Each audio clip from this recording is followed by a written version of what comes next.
நண்பர்களே, எதை குறித்து பேச வேண்டும் என்று மயன் ரமேஷ் அவர்கள் என்னிடம் பேசி கொண்டிருந்த போது, உணவு பற்றி தான் பேச போகிறோம். ஆனால் என்ன உணவில் எதை பற்றி பேசுவது என்ற போது, பழைய உணவுகளுக்கான, பழந்தமிழர் உணவுகளுக்கான, மரபு உணவுகளுக்கான அங்கீகாரம் வந்து கொண்டிருக்கக்கூடிய ஒரு காலம் இது. ஒரு காலத்தில் அதை ஒரு கதையாக, இல்லை என்றால் அது வெறும் வரலாற்று பிம்பங்களாக அப்படி மட்டுமே பேசி கொண்டிருந்த ஒரு காலத்திலிருந்து நகர்ந்து, மரபு உணவுகளில் என்ன அறிவியல் பொதிந்திருக்கிறது, மரபு உணவுகள் இன்றைய காலகட்டத்தில் நம் எதிர்கொள்ளக்கூடிய நலச்சவால்களுக்கு என்ன விடைகளை கொடுக்கிறது என்று உற்று பார்க்கக்கூடிய ஒரு காலத்தில் நம்ம இருக்கிறோம். இப்போ கூட ஒரு நண்பர், பாளையங்கோட்டையில் இருக்கக்கூடிய நண்பர், நாங்கள் நிறைய மரபு உணவுகளை தயாரித்து கொடுத்து கொண்டிருக்கிறோம் என்று வந்தவுடன் பார்த்து பேசி மகிழ்வை தெரிவித்தார். இப்படி செல்கிற இடமெல்லாம் மரபு உணவுகளை தயாரிப்பவர்களும், மரபு உணவுகளை இன்னும் மேம்படுத்தி மக்களுக்கு சந்தைப்படுத்துவதற்கு முனைவர்களும் நிறைய பேர்களை சந்திக்க ஒரு சிறு மனதில் ஒரு மகிழ்ச்சி. பரவாயில்ல, காலம் நல்ல விஷயத்தை நோக்கி நகர்ந்து கொண்டிருப்பதில் ஏற்படக்கூடிய ஒரு நிறைவு கிடைத்து கொண்டே இருக்கிறது.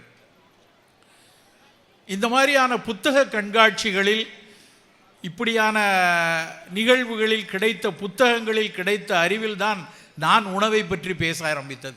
நான் சித்த மருத்துவத்தை இங்கே கல்லூரியில் படிக்கும்போது, மருந்தே உணவு, சித்த மருத்துவத்தினுடைய அடிப்படை விஷயங்களில் ஒன்று உணவை சரியாக வைத்து கொண்டால் நோய் நம்மை அணுகாது என்று யோசிக்கிற ஒரு தத்துவ அடிப்படையில் உருவான ஒரு மருத்துவம் தான் சித்த மருத்துவம்.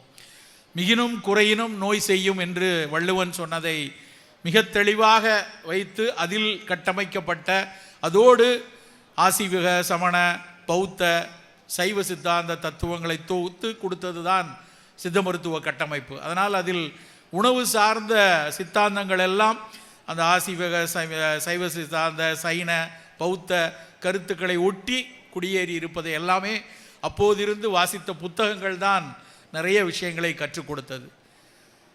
இந்த உரையை இன்றைக்கு பேச வேண்டும். இந்த உரைக்காக மீண்டும் ஒரு முறை எடுத்து சில புத்தகங்களை வாசித்து கொண்டிருந்த போது, இன்னும் வாசிக்காத மிகப்பெரிய ஒரு நூலாக தற்போது வெளியே வந்திருக்கிற ஒரு நூல், இன்றைக்கு காலையில் அதை திரும்ப எடுத்து பார்க்கிறேன். நாஞ்சில் நாடன் அவர்கள் எழுதிய நாஞ்சில் நாட்டு உணவுகள். கண்டிப்பாக இங்கே காலச்சோடு பதிப்பகத்தார் கொடுத்த புத்தகம். அந்த காலச்சோடில் வெளியான அந்த நாஞ்சில் நாட்டு உணவை வாசிக்கும்போது முதலில் மனசில் பட்டது என்னென்றால், அவர் நாஞ்சில் நாட்டு உணவு என்று அந்த புத்தகத்தை எழுதினாலும் அது அதில் இருக்கக்கூடிய அத்தனை கட்டுரைகளும் நம் பழந்தமிழர் உணவு தான். அத்தனை ஊர்க்காரர்களும், அத்தனை மாவட்டக்காரர்களும், அத்தனை மக்களும் அதை பயன்படுத்தக்கூடிய அளவில் ஒரு ஆகச்சிறந்த ஒரு நூலாக வெளிவந்திருக்கிறது. அதை படிக்க அதிலும் நாஞ்சில் நாடன் அவர்கள் ஒரு மிகப்பெரிய இலக்கியவாதி. அது வெறும் உணவு புத்தகமாக, இந்த உணவு இதற்கானது, இங்கே பயன்படுத்துகிறார்கள், இப்படியான பெயர் கொண்டது என்று அவர் எழுதலை. அதுக்கு பின்னாடி இருக்கிற வரலாறு, அதுக்கு பின்னாடி இருக்கிற சமூகம், அதுக்கு பின்னாடி இருக்கக்கூடிய பல்வேறு மரபு சிந்தனைகள், அவற்றை கோர்த்து அவர் எழுதியிருக்கிற விதம் அவ்வளவு ஒரு சிறப்பான ஒரு நூலாக இருந்தது. உங்களுக்கெல்லாம் நீங்கள் கேள்விப்பட்டிருப்பீங்க, ஒரு 1.5 மாதம் இருக்கும்னு நினைக்கிறேன், சென்னையில் ஸ்டான்லி மருத்துவக் கல்லூரி ஒரு கண்காட்சி நடத்தியது. ஒரு மருத்துவக் கல்லூரியின் கண்காட்சிகள் நமக்கு எல்லாருக்கும், இங்கே நெல்லை மருத்துவக் கல்லூரி கண்காட்சிக்கெலாம் நாங்கள் போய் சிறு பிள்ளைகளாக இருக்கும்போது நிறைய பார்த்துருக்குறோம். மருத்துவக் கல்லூரியின் கண்காட்சிகள் பொதுவாக மருத்துவத்துறையினுடைய மிகப்பெரிய விஷயங்களையும், வெகுஜன மக்களுக்கு உடலை புரிந்து கொள்வதற்காக வைக்கக்கூடிய கண்காட்சிகள் நிறைய உலகெங்கும் இடம்பெறும். ஸ்டான்லி மருத்துவக் கல்லூரியில் 1.5 மாதத்துக்கு முன்னாடி நடந்த கண்காட்சி என்ன கண்காட்சி தெரியுமா? பழைய சோறு கண்காட்சி. பழைய சோறுக்காக 2 நாட்கள் ஒரு தமிழகத்தின் மிகப்பெரிய பண்பாட்டு கூறுகள் உள்ள ஒரு மருத்துவக் கல்லூரி, அதனுடைய குடல் இரைப்பை நிறுவனர்கள் சேர்ந்து நடத்திய ஒரு கண்காட்சி, பழைய சோறு கண்காட்சி. 2 நாட்கள் கூட்டம் அலைமோதி பல்வேறு மருத்துவர்களும் சென்று பார்த்து, பல ஊடகங்கள் அதனுடைய மருத்துவ கூறுகளை எடுத்து சொல்லக்கூடிய அளவில் அது ஒரு கண்காட்சி நடந்தது. எனக்கு அவ்வளவு சந்தோஷம். அந்த நிகழ்ச்சி குறித்த ஊடகங்களில் வரக்கூடிய செய்திகளை பார்க்க அவ்வளவு மகிழ்ச்சியாக இருந்தது. 15 வருடத்துக்கு முன்னாடி நான் பழைய சோறை பற்றி பேசும் பொழுதும், அப்புறம் ஒரு 10-12 வருடத்துக்கு முன்னாடி 6ஆம் திணையில் பழைய சோரை பற்றி எழுதும் போதும் அப்போது சில விமர்சனங்கள் வந்தபோதும் சற்று மனத்தொய்வு வருவது உண்டு. என்ன அப்படிலாம் எழுதியிருக்கீங்க, அப்படிலாம் அந்த அளவுக்கு மிகச்சிறப்பா அப்படின்னு கேட்டவர்கள் உண்டு. ஆனால் இன்றைக்கு பழைய சோறுக்காக ஒரு மருத்துவ வல்லுநர்கள் ஒரு கண்காட்சி நடத்துகிறார்கள் என்கும்போது இந்த உலகம், இந்த உலகத்தின் அறிஞர்கள், உலகத்தின் நலம் மீது அக்கறை கொண்டவர்கள் எல்லோரும் இன்றைக்கு மரபுசார் உணவுகளை நோக்கி திரும்பி பார்க்கிறார்கள் என்கிற ஒரு மாபெரும் நிறைவு மனதுக்கு நடந்துச்சு. அப்படி என்ன பழைய சோறில் இருக்குது? நமக்கு சாதாரணமாக நாங்கள்லாம் சிறு பிள்ளையில் இருக்கும்போது எனக்கு நினைவில் இருக்கிறது, இரவு சாப்பாடு என்றால் அது என்னென்னா மத்தியான சாப்பாடோட மீதி. அப்படி தான் எல்லார் வீட்லேயும் இருக்கும். இன்றைக்கி ஆனால் அப்படி இல்லை. இன்றைக்கி நகர்ப்புறத்தில் சென்னை மாதிரியான இடத்துல வந்து இரவு சாப்பாடுக்கு எனவே ஒரு மிகப்பெரிய வணிகம் சுற்றி கொண்டிருக்கிறது. இருசக்கர வாகனத்தில் சுற்றி கொண்டிருக்கிறது. நைட்டில் சாப்பாடு வேணும் என்னன்னு கேட்டால் என்ன பண்ணியிருக்க, மத்தியானம் வச்சாதானா, அப்போ நான் ஆர்டர் போட்டுக்கிறேன். அப்படி ஒரு அலைபேசியை எடுத்து அடுத்த 20 நிமிஷத்தில் தனக்கு வேண்டிய ஒரு உணவை வரவழைத்து கொள்ளக்கூடிய ஒரு உலகமாக இன்றைக்கு சென்னை போன்ற பெருநகரங்கள் மிகப்பெரிய அளவில் வளர்ந்திருக்கிறது. எனக்கு தெரியும் இங்கேயும் அது மாதிரியான வளர்ச்சியை நோக்கி தான் நகர்ந்து கொண்டிருப்போம். ஸ்விக்கி, சொமேட்டோ இப்படியான நிறுவனங்கள் ஆரம்பத்தில் அவங்கெல்லாம் வந்தப்போ வந்து எனக்கு இன்னும் நினைவில் இருக்கிறது, அவர்களை பற்றி ஒரு ஹிண்டுவில் ஒரு பெரிய ஆர்டிக்கல் வந்துச்சு. ஹிண்டுவா எக்கனாமிக் டைம்ஸான்னு தெரியல, அதில் ஒரு ஆர்டிக்கல். ஒரு சீன நிறுவனம் வந்து கிட்டத்தட்ட 600 கோடி ரூபாய் அதில் முதலீடு செய்வதாக எழுதியிருந்தாங்க. நான் நினச்சேன், ராத்திரி சாப்பாடை கொண்டு வந்து வீட்டில் வந்து கொடுக்கக்கூடிய ஒரு கம்பெனிக்கு 600 கோடி ரூபா கொடுக்குறாங்களா, என்னடா அவங்க பண்ணிட போகிறாங்க அப்படின்னு நினச்சேன். ஆனால் இன்றைக்கு அவர்கள் வளர்ந்திருக்கிற விதம் தமிழ்நாடு மட்டும் இல்லை, இந்தியா முழுக்க இரவில் அவர்கள் உணவு கொடுக்கறது, இரவு மட்டும் இல்லை, பகலில், காலையில், இளங்காலையில், பின்னிரவில், எந்த நேரத்தின் வேணாலும் உணவை கொடுக்கக்கூடிய அளவில் வளர்ந்திருக்க விதத்தை பார்க்கும்போது அதுக்கு பின்னாடி இருக்கக்கூடிய வணிக கண்ணிகள் வந்து அவ்வளவு பயமுறுத்தலாக எனக்கு தோன்றுகிறது. சரி, ராத்திரியில் ஆர்டர் பண்ணுறாங்கன்னா ஆர்டர் பண்ணும்போது பார்த்து இது எனக்கு, என் உடம்புக்கு, எனக்கு சுகருக்கு என்னது, எனக்கு ரத்த கொதிப்புக்கு என்ன இருக்குது, இல்லை நான் எடை கூட இருக்கேன், அதுக்கேற்ற மாதிரி உணவை ஆர்டர் பண்ணுறாங்க. அவர்கள் ஆர்டர் பண்ணுறதெல்லாம் விருந்து உணவுகள். இரவு நம்ம ஒரு காலத்தில் நம்ம சாப்பிட்டது மத்தியானத்தினுடைய மீதியாக இருந்த காலம் மாறி எனக்கு பிடித்த விருந்து உணவை நான் எனக்கு கையில் பரிமாறக்கூடிய அளவில் அடுத்த கணத்தில் பெற்றுக்கொள்ளக்கூடிய வாய்ப்பை அது மாதிரியான நிறுவனங்கள் உருவாக்கிட்டாங்க. அவன் ஆர்டர் பண்ணதெல்லாம் ஸ்பகெட்டி போடவா, பாஸ்தா வாங்கவா, கிராவியோலா பாஸ்தா வாங்கவா, இல்லை நூடுல் வாங்கவா, இல்லைன்னா எனக்கு பிடித்த மிட்நைட் பிரியாணியை நான் வாங்கி சாப்பிடவா, எந்த நேரத்திலும் இதை வாங்கி சாப்பிடவா என்கிற ஒரு நேரத்தை நோக்கி தான் நம்ம நகர்ந்து கொண்டு இருக்கிறோம். ஆனால் ஒரு சிக்கல் எப்படி உருவாகிறது என்றால், முன்பெல்லாம் வயோதிகத்தில் மட்டுமே வரக்கூடிய நோய்கள் என்று பார்த்திருந்த அத்தனை தொற்றா வாழ்வியல் நோய்களும் இன்றைக்கு இளைஞர்களுக்கும் 25 45 வயதுக்குள்ளாக இருக்கக்கூடிய ப்ரொடக்டிவ் ஏஜ் ஸ்பேன் பாங்க, அவர்களால் தான் சமூகத்தில் மாற்றம் கிடைக்கும், அவர்களால் தான் வீட்டில் ஏற்றம் கிடைக்கும், அந்த வயதினரால் தான் ஒரு பெருமாற்றங்களை எல்லா இடத்திலும் கொண்டு வர முடியும். அது தொழில் முறைகள்லையோ இல்லை சமூகத்தின் மாற்றங்களோ எல்லாமே அந்த வயதினரால் தான் மிகப்பெரிய அளவில் கொடுக்க முடியும். ஆனால் துரதிர்ஷ்டவசமாக அந்த வயோதினர்கள் அவ்வளோ பேருக்கும் இன்றைக்கி இந்த தொற்றாத வாழ்வியல் நோய்களின் சவால்கள் முன்னாடி வந்து உட்கார்ந்துருக்கு. 25 வயசில் சர்க்கரை வியாதி, 30 வயதில் இரத்த கொதிப்பு, 40களை தொடும்போது பார்க்கக்கூடிய சோதனைகளில் புற்று இருக்குமோ என்கிற ஒரு பயம், இப்படியான மக்களினுடைய எண்ணிக்கை கூடிக்கொண்டே இருக்கிறது. இது ஏன் நாங்கள் நிறைய நேரங்களில் எங்களுடைய, நான் திட்டக்குழுவில் இருக்கிறதுனால நிறைய எண்களை பார்த்து கொண்டே இருப்போம். இந்த நம்பர்லாம் பார்க்கும்போது ஏன் இவ்வளவு கூடுது, புற்றுநோய்கள் கூடிக்கிட்டே இருக்கு, எங்கே பார்த்தாலும் அதை பற்றி பேசுகிறாங்களே, நான் இந்த எண்கள் கூடிக்கொண்டே இருக்கிறதே, உண்மையிலேயே நோய் கூடுதா, இல்லை என்றால் இப்பொழுது வந்து அந்த நோய் கணிப்பு வந்து மிகப்பெரிய அளவில் வளர்ந்துருக்கிறதுனால ஏர்லி டயக்னோசிஸ்னால் அந்த நம்பர் கூடுதா அப்படின்னு ஒரு சந்தேகம் எங்களுக்கு இருந்துச்சு. ஆனால் மிகப்பெரிய புற்றுநோய் மருத்துவர்கள்ட்ட பல பேரிடம் கேட்ட போதும் கிடைக்கிற செய்தி என்னென்னா, நோய் கணிப்பு முன்னாடி வந்திருக்கிறதுனால மட்டும் எண்கள் அதிகமாக தெரியல, நோயே கூடியிருக்கிறது, இளம் வயதில் வரக்கூடிய நோய் கூடியிருக்கிறது, இளம் வயதில் வரக்கூடிய புற்றுநோய் கூடியிருக்கிறது. பெரும்பாலான இடங்களில் முன்பெல்லாம் இதெல்லாம் இந்தியாவில் அதிகம் வராது. நம்முடைய உணவு கலாச்சாரத்தில் நாமெல்லாம் சாம்பார் ஊற்றி சாப்பிட்றோண்டா, நம்மலாம் தால் கடுக்கா சாப்பிட்றோண்டா, அதெல்லாம் மஞ்சத்தூள் ரெகுலராக சேர்க்குறோம். ரெகுலராக நம்ம சாப்பிட்ற உணவுகளில் பல்வேறு மணமூட்டிகள் இருக்குது. அதனால் நமக்கு இயல்பிலேயே நமக்கு ஒரு ப்ரொடெக்ஷன் இருக்குது அப்படின்னு பெருமிதம் பேசி கொண்டிருந்த காலம் உண்டு 20 வருஷத்துக்கு முன்னாடி, நான் உள்பட. ஆனால் இன்றைக்கு அப்படி இல்லை. ஆண்களுக்கு வரக்கூடிய ப்ராஸ்டேட் கேன்சர் சொல்லுவாங்க. ப்ராஸ்டேட் கிளாண்டுங்கிறது ஆண்களுக்கு மட்டும் பிளாடர், அதாவது சிறுநீர் பைக்கு கீழே இருக்கக்கூடிய ஒரு சின்ன வாதாங்கொட்டை அளவில் இருக்கக்கூடிய ஒரு கிளாண்ட், ப்ராஸ்டேட் கிளாண்ட். உடலுறவின் போது விந்துவை பீச்சி அடிப்பதற்காக பயன்படுகிற ஒரு உறுப்பு அது. அந்த ப்ராஸ்டேட் தான் அந்த எஜாக்குலேஷனை செய்யக்கூடிய ஒரு தன்மை உள்ள கிளாண்ட். முதுமையில் எல்லாருக்கும் அது சற்று பெரிதாகும். அதை ஒரு சின்ன லெவலில் கொஞ்சம் பெருசானா ஒருவேளை ராத்திரி ஒரு தடவை 2 தடவை யூரின் போகிற தன்மை வரும். அதை பினைன் ப்ராஸ்டேட் ஹைப்பர்ட்ரோஃபிமாங்க. அது ஒன்றும் பெரிய சிக்கல் இல்லை, எந்த சிக்கலும் வராது. ஆனால் இன்றைக்கு இந்த பினைன் ப்ராஸ்டேட் ஒரு கேன்சர் ப்ராஸ்டேட்டாக வரக்கூடிய மாற்றம் கொஞ்சம் அதிகமாக இங்கே நிகழ துவங்கி இருக்கிறது. நான் இங்கே சித்த மருத்துவ கல்லூரியில் படித்து கொண்டிருந்த காலத்தில் அதெல்லாம் வெஸ்டர்ன் வேர்ல்டில், வெளிநாட்டில் இருக்கக்கூடிய மேற்கத்தியர்களுக்கு மட்டும்தான் அந்த ப்ராஸ்டேட் கேன்சர்லாம் வரும். இங்கெல்லாம் அப்படிலாம் இன்சிடென்ட்ஸ் ரொம்ப ரொம்ப ரொம்ப கம்மி சார் அப்படின்னு படிச்சிருக்கோம். ஆண்களுக்கு வரக்கூடிய புற்றுநோய்களில் இந்தியாவில் மிகப்பெரிய அளவில் அதிகமாக இருந்தது வாயில் புகை பிடிக்கிறதுனாலையும் பாக்கு போடுறதுனாலையும் வரக்கூடிய வாய்ப்புற்று தான் நிறைய இருந்துச்சு.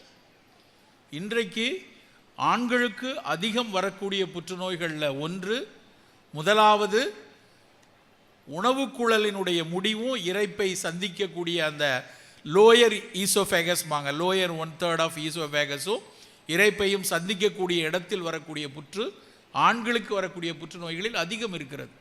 மது அருந்தாத, புகைப்பிடிக்காத ஆண்களிலும் 50களில் நிறைய பேருக்கு இந்த புற்றுநோய் கூடுகிறது. பெண்களுக்கு வரக்கூடிய புற்றுநோய்களில் ரொம்ப அதிகமாக முன்னாடி இருந்தது கருப்பையினுடைய கழுத்து பகுதியில் வரக்கூடிய சர்விக்ஸ் கேன்சர். ஆனால் இன்றைக்கு அதை முந்தி அடித்து விட்டு மார்பக புற்றுநோய் மிக அதிக அளவில் வரக்கூடிய தன்மை இருக்கிறது. பெண்களுக்கு வரக்கூடிய புற்றுநோய்களில், ஒரு பெண்களுக்கு வரக்கூடிய புற்றுநோய்களில் 27% மார்பக புற்றுநோய். முன்னாடி மார்பக புற்றுநோய் எப்படின்னா அது திருமணம் ஆகாமல், குழந்தை பேருக்கான வாய்ப்பு இல்லாமல், குழந்தை பெற்றுக்கொள்ளாத, பாலூட்டாத மகளிரினுடைய முதுமையில் மட்டும்தான் மார்பக புற்றுநோய் வரும் என்று படித்தோம். நன்ஸ் அண்ட் நான் லாக்டேட்டிங் மதர்ஸ் அப்படின்னு படிப்பாங்க. ஆனால் இன்றைக்கு அந்த புற்றுநோயினுடைய புள்ளி விவரங்களை கொடுக்கக்கூடிய நேஷ்னல் கேன்சர் ரெஜிஸ்ட்ரி அதை எடுத்து பார்த்தோன்னா பாலூட்டி கொண்டிருக்கிற மகளிரில் நிறைய பேருக்கு மார்பக புற்றுநோய் வந்திருக்கிறது. ஏன் இப்படிலாம் மாறிக்கிட்டே இருக்குது? குடலில் புற்றுநோய் வருதுங்கிறீங்க, ஆண்களுக்கு வரக்கூடிய ப்ராஸ்டேட் கிளாண்ட் புற்றுநோய் வருது, பெண்களுக்கு மார்பக புற்றுநோய் முன்னை விட கூடியிருக்கு. இந்த மார்பக புற்றுநோயை ஆராய்ந்து செய்து கொண்டிருக்கக்கூடிய மார்பக புற்றுநோய்க்கான ஒரு மருத்துவர்களின் கூட்டத்தில் ஒரு முறை அவர்களை சந்திக்கக்கூடிய வாய்ப்பு, அவர்களோடு உரையாடக்கூடிய வாய்ப்பு கிடைச்சது. அப்போ இதை பற்றியே பேசிகிட்டு இருக்கும்போது ஒரு மூத்த புற்றுநோய் மருத்துவர் அவர் சொல்கிறார், சார் நீங்கள் எல்லாம் ஒன்லி பிரஸ்ட் கேன்சரை பார்க்குறீங்க, சத்தம் இல்லாமல் இங்கே கூடிக்கொண்டிருக்கக்கூடிய இன்னொரு பெண்களுக்கான புற்றுநோய்ங்கிறது சினைப்பையில் வரக்கூடிய ஒவேரியன் கேன்சர் கூடுது. அதை தடுக்கிறதுக்கு அதை உடனடியே முதலே கண்டுபிடிச்சு சிகிச்சை செய்வதற்கான வாய்ப்புகளை பாருங்கள் என்று அவர் ஒரு புள்ளியோரத்தை எடுத்து காட்டுறார். அச்சமாக இருக்கிறது நண்பர்களே, உண்மையிலேயே அச்சமாக இருக்கிறது. ஒரு 50-55 வயதுக்கு மேலே போய் ஒரு மருத்துவ பரிசோதனை செய்யணும்னா அந்த ரிசல்ட் வர்றதுக்குள்ளே படபடப்பாகுது. ஏதாவது சொல்லிடுவாங்களோ, ஏதாவது நம்பர் மாறி இருக்கு, ஏதாவது சொல்லிடுவாங்களா, ஏதாவது நோய் இருக்குமா அப்படிங்கிற ஒரு காலத்திற்குள் மெல்ல மெல்ல மெல்ல நுழைந்து கொண்டிருக்கிறோம். இந்தியா மிகப்பெரிய அளவில் வளர்ந்து கொண்டிருக்கிறது என்பதை நம்ம பார்த்து கொண்டே இருக்கிறோம். எல்லா துறையிலும் நாம் கோலோச்சு கொண்டிருக்கிறோம். எல்லா துறையினுடைய விற்பனர்களும் நம் தமிழர்களாக, இந்தியர்களாக எல்லா இடங்களிலிருந்தும் வராங்கங்கிறதுலாம் அவ்வளவு நிறைவு இருக்கிறது. ஆனால் ஆரோக்கியமாக நம் மனிதர்கள் இருக்கிறோமா, நம் மக்கள் இருக்கிறோமா அப்படின்னு பார்த்தா நிறைய விஷயங்களில் பற்றாக்குறையோடு இருக்கிறோம். ஒரு காலத்தில் நமக்கு வந்து கம்யூனிகபிள் டிசீஸ்ன்னு சொல்லக்கூடிய தொற்று நோய்கள் வந்து நம்முடைய அடிப்படை நம்ம ஆரோக்கியம் குறைவாக இருந்ததுக்கு நமக்கு வந்து ஊட்டச்சத்து குறைவாக இருந்துச்சு. இன்னைக்கு நம்மில் பல பேருக்கு வந்து அந்த ஊட்ட உணவுகள் சிறு வயதிலிருந்தே கிடைத்து கொண்டிருக்கிறது. ஆனால் அவசியமான தேவையான மருத்துவ குணமுடைய ஊட்ட உணவுகள் கிடைக்குதான்னு பார்த்தா இல்லை. வெறும் எடையை கூட்டக்கூடிய, இல்லை என்றால் வெறுமனை வந்து பசியை ஆற்றி வாய்க்கு ருசி கொடுக்கக்கூடிய உணவு தான் பெரும் சந்தையை பிடித்து கொண்டு வந்து இருக்கிறது. ஆனால் இவையெல்லாம் இல்லாத உலகத்திலாம் நாம் இருந்தோன்னு கொஞ்சம் திரும்பி பார்த்தோன்னா, நாம் முன்பு சாப்பிட்ட, நாம் ஒரு காலத்தில் சாப்பிட்ட எல்லா உணவுகளும் ஏதாவது ஒரு வகையில் நமக்கு உடல் நலத்துக்கு நன்மை பயப்பதாகவே இருந்து வந்திருக்கு. எத்தனை உணவுகள் நம்ம வந்து அப்படிலாம் சாப்பிட்டு வளர்ந்ததை இன்றைக்கி மொத்தமாக வழக்குழிந்து வைத்திருக்கிறோம். சாதாரணமாக எடுத்த கஞ்சி, இந்த கஞ்சிங்கிற வார்த்தையே வந்து நமக்கு வந்து ரொம்ப ஒரு ஏதோ கஞ்சிக்கு வழி இல்லாதவன் அப்படின்னு சொல்லி, இந்த கீரையை சொல்லுவாங்களே கிள்ளுக்கீரைம்பாங்க, அது கிள்ளுக்கீரைன்னு சொல்லும்போதே அது என்னமோ ஒரு சாதாரணம், இல்லைன்னா அது வந்து ஒரு மிக தாழ்ந்தது. எப்படி கிள்ளுக்கீரைன்னு சொல்கிறோமோ, கஞ்சியும் வந்து அது கஞ்சிக்கு வழி இல்லாதவன், கஞ்சி என்றால் ஏதோ ஒரு மிகச் சாதாரணமானதாக நாம் நினைக்கிறோம். ஆனால் யோசித்து பார்த்தோம்னா எத்தனை கஞ்சியை நம்ம நல்லா கொண்டாடி சாப்பிட்டு இருக்கிறோம். என்னுடைய பேராசிரியர் இருந்தாங்க, டாக்டர் பிரேமான்னு, தஞ்சாவூரில் சித்த மருத்துவ பேராசிரியராக இருந்தாங்க. கஞ்சி என்றே ஒரு புத்தகம் எழுதியிருக்காங்க. நாஞ்சில் நாடன், நம்முடைய நாஞ்சில் நாட்டு உணவில் அவருடைய நாஞ்சில் நாடனுடைய அந்த முதல் கஞ்சி, எத்தனை வகை கஞ்சிகளை அவர் விவரிக்கிறார். நம்ம இன்றைக்கி வீட்டில் எத்தனை பேர் ரெகுலராக கஞ்சி காய்ச்சி சாப்பிட்றோம்? எத்தனை வகையான கஞ்சிகள் நமக்கு வந்து மருத்துவ குணமோடு நம்ம இருந்திருக்கு, தினம் சாப்பிட்ருக்கோம். பழங்கஞ்சி, பழசு, பழையது, பழைய சோறு எல்லாமே அந்த நீராகாரம் இன்றைக்கு சொல்லக்கூடிய அத்தனையும் அந்த பழங்கஞ்சியில் உள்ளதான். அந்த ஸ்டான்லி மருத்துவக் கல்லூரி ஆசிரியர்கள் அவங்க வந்து அந்த பழையதை சொல்லும்போது அவங்க சொன்ன விவரங்களை மட்டும் சில விஷயத்தை உங்களுக்கு சொல்லணும்னு நினைக்கிறேன். நம் உடலுக்கு நமக்கு தெரிகிறது புரதச்சத்து சாப்பிட்டா நல்லா எதிர்ப்பாற்றல் கொடுக்கும், நல்ல விட்டமின்கள், ஒவ்வொரு விட்டமின்களுக்கும் இது கண்ணுக்கு நல்லது, தோலுக்கு நல்லது, இதயத்துக்கு நல்லது, இதெல்லாம் நமக்கு தெரியும். ஆனால் நமக்காகவே உழைத்து கொண்டிருக்கிற நம் உடலுக்குள்ள நம்முடைய பல்வேறு விஷயங்கள், நோய் எதிர்ப்பாற்றலுக்கு, சர்க்கரையை கட்டுப்படுத்தி வைத்திருக்கிறதுக்கு, புற்றுநோய் வராமல் தடுப்பதற்கென்று நமக்குள்ளேயே ஒரு பெரும் கூட்டம் உழைத்து கொண்டிருக்கிறது. நம் குடலில் இருக்கக்கூடிய நுண்ணுயிர்கள் தான் அந்த கூட்டம். அவற்றை பற்றி படிக்க படிக்க அவ்வளவு ஆச்சரியங்களை கொடுக்கிறது. நம்மாழ்வார் ஐயாவின் வழியில் வந்தவங்க நாங்கள்லாம். நம்மாழ்வார் ஐயா சொல்லிகிட்டே இருப்பாங்க, நீங்கள் போடுற உரமோ நீங்கள் போடக்கூடிய சத்தில் ஒன்றும் உன்னுடைய கொய்யாப்பழம் இவ்வளோ இனிப்பாக வரல, இந்த கதிரெல்லாம் இப்படி காய்ச்சி வரல, உனக்காகவே கீழே மண்புழுவும் நுண்ணுயிர்களும் அவ்வளவு கோடானு கோடி உயிரிகள் அவை வேலை செய்கிறதுனால தான் இத்தனை சத்தான உணவுகள் உனக்கு கொடுக்குதுன்னு. எப்படி மண்ணுக்குள்ளே கோடானு கோடி நுண்ணுயிரிகள் அந்த பழத்திற்காகவும் காய்க்காகவும் உழைத்து கொண்டிருக்கிறதோ, அதே மாதிரி நம் உடலின் நலத்துக்காக நம் குடலுக்குள் கோடானு கோடி உயிரிகள் நமக்காக உழைத்து கொண்டிருக்கிறது. ஒவ்வொரு நாளும் பிறந்தவுடன் தாய்ப்பால் குடிக்க கணத்திலிருந்து ஆரம்பித்து மரணம் வரை நம் குடலுக்குள் இருந்து நமக்காக உழைத்து கொண்டிருக்கிற நுண்ணுயிர்கள் தான் பல நோய்களுக்கு நமக்கு எதிர்ப்பாக அந்த நோய்கள் வராமல் காத்துக்கொள்கிறது. நம்முடைய உடலின் இனேட் இம்யூன் சிஸ்டமாக இருக்கட்டும், இல்லைன்னா ஒரு கிருமி வந்ததுக்கப்புறம் தயார்படுத்தக்கூடிய ஒரு அடாப்டிவ் இம்யூன் சிஸ்டமாக இருக்கும்.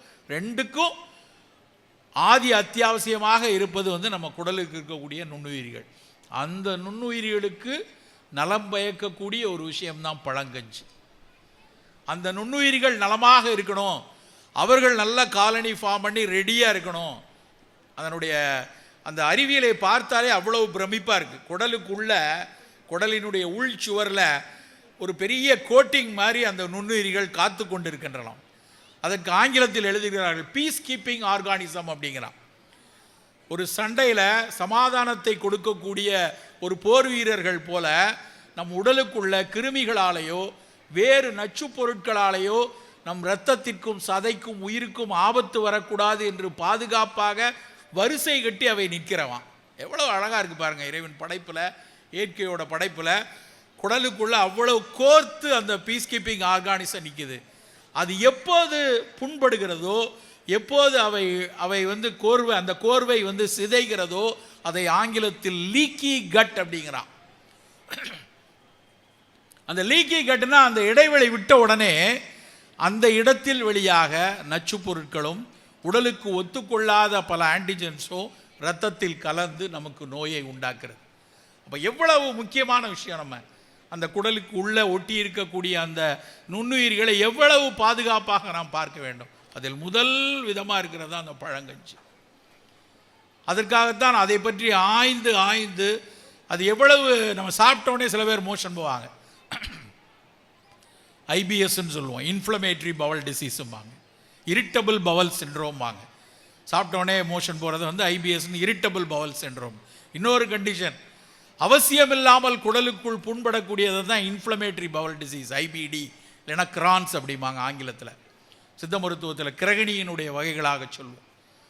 அப்படி கிரகணியாக, வயிற்றோட்டமாக, பெருங்கழிச்சலாக, சீதக்கழிச்சலாக, சாப்பிட்டவுடன் கழிச்சல் செய்யக்கூடிய விஷயமாக, அத்தனைக்கும் தடுக்கக்கூடிய விஷயமாக இருக்கிறது அந்த குடலுக்குள்ளே இருக்கக்கூடிய நல்லது செய்யக்கூடிய நுண்ணுயிரிகள். அவற்றை பாதுகாக்கிறது பழங்கஞ்சி. இந்த பழங்கஞ்சிக்கு என்ன நம்ம ஒரு மிகப்பெரிய ப்ரிப்பரேஷனாக வேணும். சாதாரணமாக சோத்தில் தண்ணி ஊற்றி வச்சுட்டு மறுநாள் காலையில் எடுத்து அதை கரைச்சி, தேவைப்பட்டால் இன்னும் கொஞ்சம் மோர் ஊற்றி, வெயில் வந்துருச்சு இனிமேல் அடுத்து நமக்கு ஆகஸ்ட் வரைக்கும் கொளுத்த போதான் போகுது வெயில், தினம் தினம் காலையில் ஒரு கப் பானம் அந்த பழங்கஞ்சியை சாப்பிடலாம். நம்ம பழது அப்படிம்பாங்க, சென்னை பகுதியில் பழது அப்படிம்பாங்க, நம்ம ஊரில் பழசு, நீராகாரம், பழங்கஞ்சி தினம் தினம் சாப்பிட வேண்டும் நண்பர்களே. மற்ற விட்டமின் மாத்திரை, மினரல் மாத்திரை எல்லாரும் போய் அமேசானில் போய் ஒமேகா 3 ஆர்டர் பண்ணலாமா சார், ஒமேகா 3 பொட்டாசியம் வாங்கிக்கலாமா சார், மெக்னீஷியம் வாங்கினா தசை வெளியெல்லாம் போகுமே, இப்படி ஒரு கூட்டம் நிறைய வாங்கிட்டு, அதில் ஒன்றும் தப்பு இல்லை. உங்கள் மருத்துவர் பரிந்துரைப்படி என்ன நமக்கு வந்து இந்த மாதிரியான ஒரு ஊட்ட உணவுகள், மருந்துகள் வேணுமோ எடுத்துக்கலாம், மருத்துவரின் பரிந்துரைப்படி. ஆனால் அன்னாட வீட்டிலேயே நம்ம வச்சு சாப்பிட்றதுக்கு பழங்கஞ்சி அவ்வளவு நல்லது. கஞ்சிகளில் தலையாதது பழங்கஞ்சி. காய்ச்சல் இருந்ததுனா தான் சுடுகஞ்சி கொடுப்பாங்க. காய்ச்சல் அடித்ததுன்னா, அந்த காலத்து காய்ச்சல் வந்து ஒரு சந்தோஷமாகத்தான் இருந்தது. அந்த காலத்தில் காய்ச்சல் வந்தால் முதல்ல ஸ்கூலுக்கு லீவ் போடலாம். 2 நாள் லீவ் போடுறதுக்கு அம்மா வந்து எழுதி கொடுப்பாங்க, as my son is suffering from fever, he is not able to come for next 2 days அப்படின்னு எழுதி கொடுத்து விட்டாங்கன்னா தலைமை ஆசிரியர் அதை ஏற்றுக்கொள்வார். அவ்வளோ மகிழ்ச்சியாக இருக்கும். 2 நாள் பாய் விரித்து சுடுகஞ்சி கொடுப்பாங்க. சில நேரம் இட்லி கூட கிடைக்கும், தோசை கிடைக்கும். வீட்டில் உட்காந்து சந்தோஷமாக அனுப்பிச்சோம். ஆனால் இன்றைக்கி கஞ்சி அப்படி இல்லை. இன்றைக்கி வந்து காய்ச்சல் அப்படி வந்ததுன்னா பதறி போகிறோம். 2 நாளைக்கு மேலே காய்ச்சல் வந்தாலே எங்கள் பிளேட்லெட் குறைஞ்சிருமா, வெள்ளணுக்கள் கூடுதா, ஏதாவது வேறு ஏதாவது சொல்லிட போகிறாமான்னு எல்லாருக்குள்ளேயும் ஒரு பதம். டெங்கி வந்துருமா, வேறு ஏதாவது பெரிய தொற்றுகள் இருக்குமா அப்படிங்கிற ஒரு பதட்டத்தோடு காய்ச்சல் பார்க்கப்படுகிறது. அந்த காலத்து காய்ச்சல் கூட அழகாக கவித்துவமாகத்தான் இருந்தது. அந்த காலத்து காய்ச்சலில் கிடைத்தது சுடுகஞ்சி, மற்ற நேரத்தில் எல்லாம் பழங்கஞ்சி சாப்பிட்டோம். இப்படி ஒரு எத்தனை சிறப்பான கஞ்சிகள். அதில் முக்கியமாக அகைன் வரதான் ஞாபகம் வர்றார், நாஞ்சில் நாடன் சார் தான், குறுந்தொட்டி கஞ்சி. நம்ம நாகர்கோவில் பகுதியில் ஒரு மகளிர் 7ஆம் மாதம் ப்ரெக்னெண்ட்டாக இருக்காங்க அப்படின்னா, காலில் நீரேத்தம் வரக்கூடாது அப்படின்னா குறுந்தொட்டி கஞ்சி செய்வாங்க. அந்த குறுந்தொட்டி வேர், அந்த குறுந்தொட்டி வந்து சின்ன செடியாக இருக்கும், அதனுடைய வேரை மட்டும் எடுத்து இந்த கஞ்சியோடு சேர்த்து காய்ச்சி, அந்த காய்ச்சியை மறைந்த மூத்த மருத்துவர், ஆயுர்வேத மருத்துவர் மகாதேவன் சார் அவருடைய புத்தகத்தில் எழுதுவார். அந்த குறுந்தொட்டி கஞ்சி எவ்வளோ தூரம் நல்லது.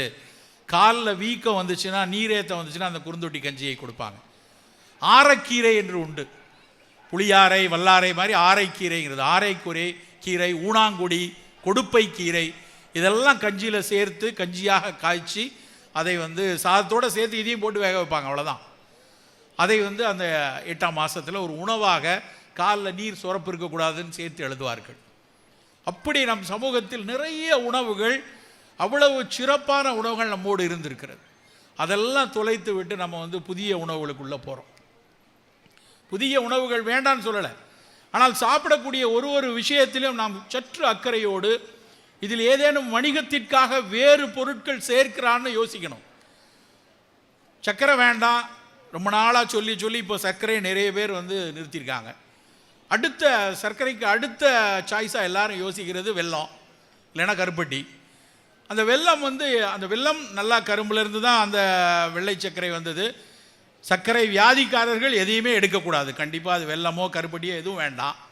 ஆனால் மற்ற குழந்தைகளுக்கு வீட்டில் பயன்படுத்துறதுக்குன்னு நம்ம வாங்குகிறோம் அப்படின்னா அந்த வெல்லத்திலும் தேவையே இல்லாமல் ஹைட்ரேஸ் சேர்த்து தான் அதை வந்து ப்ளீச் பண்ணுறாங்க.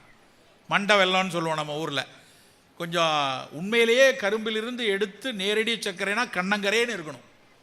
இல்லைன்னா காப்பி போடுற கலரில் கொக்கோ போடுற கலரில் இருந்தால் தான் அது ஒரு நல்ல வெல்லம். ஆனால் நமக்கு சந்தையில் கிடைக்கக்கூடிய அத்தனை வெல்லமும் பார்த்திங்கன்னா அந்த சோடியம் ஹைட்ரோசல்ஃபேட், ஹைட்ரோஸ் அப்படின்னு சொல்லுவாங்க, ஹைட்ரேஸ்ன்னு சொல்லுவாங்க, அது போட்டு ப்ளீச் பண்ணி தான் கொடுக்குறான். வெல்லம் தயாரிக்கக்கூடிய பல இடங்களில் நம்ம இப்போ அதை கேட்டால் ஆர்கியூ பண்ணுவாங்க, இல்லை சார் அது போட்டால் தான் கரெக்டாக வரும். அப்படியெல்லாம் கிடையாது.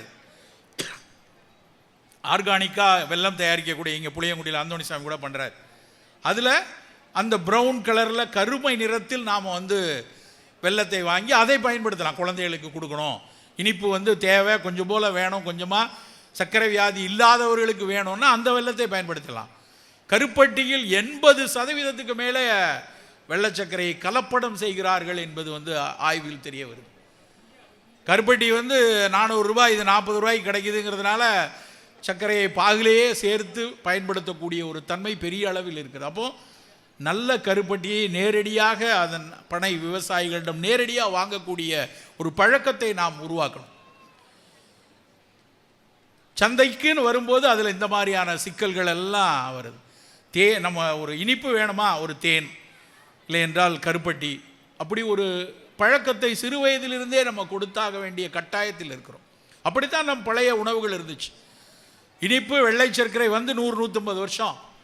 இந்த 150 வருஷத்தில் தான் வெள்ளை சர்க்கரை எப்போ எவ்வளவு சந்தையில் கூட ஆரம்பித்ததோ அதே அளவுக்கு நோய் கூட்டமும் கூடிக்கொண்டே இருக்கு. அது வந்ததுக்கப்புறம் தான் கூடுது.